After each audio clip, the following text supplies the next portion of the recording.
Six Nations and Rugby Championship stats for 2024, folks. Both these competitions are in the bag. I like them both for different reasons.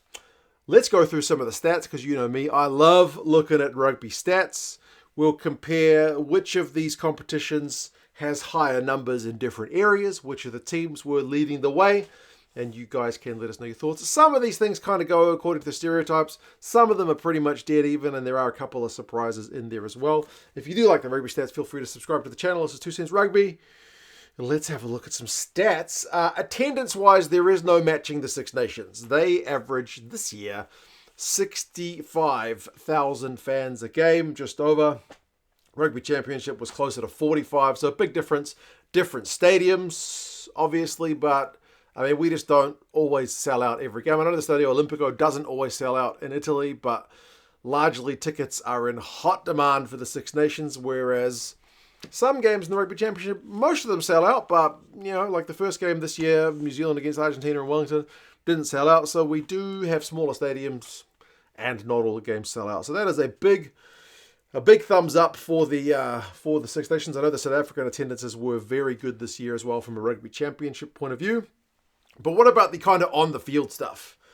Is the Rugby Championship more running rugby, more tries, more clean breaks? Well, kind of yes. If you're looking for how many tries a game, the Rugby Championship has more, 6.5, just over 5 for the Six Nations. So you get more tries. Do you get more running rugby? Yes, if you think of the All Blacks.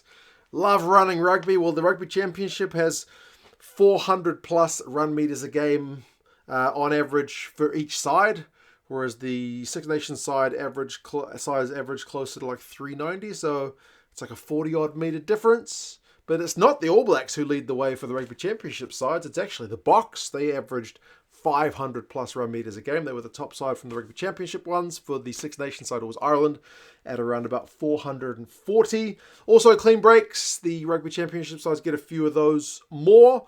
That kind of makes sense with the run meters stat. Those two usually go hand in hand. 6.5 for the Rugby Championship, 5.2 for the Six Nations. But what about discipline? Our Rugby Championship sides tend to have a slightly worse reputation for discipline, particularly the All Blacks, I think, in recent years.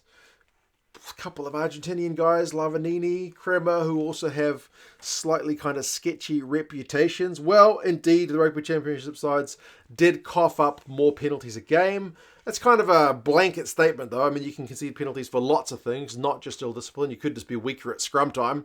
But yeah, 10.5 for the Rugby Championship sides, whereas 9 in the Six Nations. But yellow cards certainly like 0.8 a game, so just under a yellow card a game for the Rugby Championship, whereas it was closer to like 0.6, so just over one every other game for the Six Nations. So a few too many cards from this part of the world, although interestingly it was the Box who were a big contributor to the yellow cards for the Rugby Championship.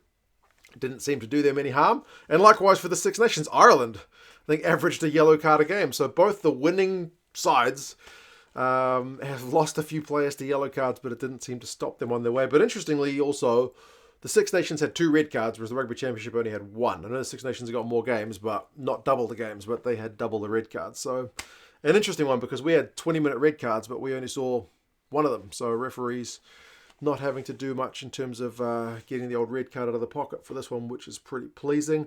What about the closeness of the games?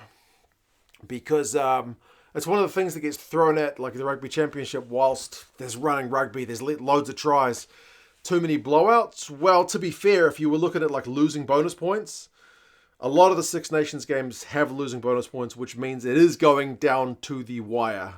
60% of the games had losing bonus points. So more than half the games you tune into, you can bet that it's going to be a nail biter at the death. But yeah, the Six Nations games were a bit closer. There were 5 losing bonus points in the Rugby Championship for like 42% of the games having losing bonus points. So yeah, not quite as close. Like the bottom side, the Aussies, only got 1 losing bonus point, although they did get a win, whereas the bottom Six Nations side was Wales. They didn't get any wins, but they got 3 losing bonus points. So yeah, different. Do the Six Nations sides kick a bit more on average? Yes, they do. closer to 30 kicks a game for the teams in the Six Nations, where it's like 24 for the Rugby Championship side. The Box led the way for the Rugby Championship. Well, interesting because they led the way for kicks and run meters, but it was the English who led the way for the Six Nations. A lot of the stats break pretty even. Penalties kicked a game, 1.8 per side. Defenders beaten 22, 23. Scrums 6, 6.5, or closer to 7. Line-out percentage 87, 88. Average age 27, 27.3. So pretty average, like on both sides, nothing much different. But there were a couple of stats which I feel like go against the stereotype. Offloads, the Six Nations sides averaged more, 6.7 offloads a game, whereas it was 6 for the Rugby Championship, with Scotland and France buffing up those numbers from a northern point of view. New Zealand with 9, the kind of leading side in the Southern Hemisphere. And then mauls. The Rugby Championship averaged slightly more mauls per game, which we may not associate with the stereotype, but who doesn't love a good maul? So there you go, folks. Some stats for the competitions in 2024. November is on the way, so sides from these competitions will be meeting each other. It's going to be a pretty fascinating one to see how they go head to head. You guys let us know your thoughts. How do you see the November games going?